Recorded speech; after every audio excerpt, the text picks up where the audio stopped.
Hey guys, so here we have a 2011 Can-Am Outlander 800 ECU, and there's a lot of tricks to try to get it off. And first off, there's these little latches inside right here that you have to push down, and then this pulls back.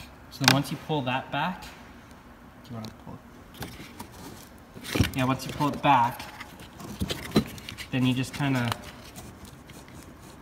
it's really hard to do actually. It's tricky, you gotta pull it right out and then it lifts off. So,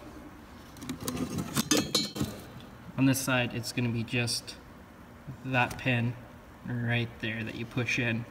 Then you pull this section out and lift it off. So, just we're trying to get it, and finally figured it out. So thought you guys might enjoy knowing exactly how to do that. So.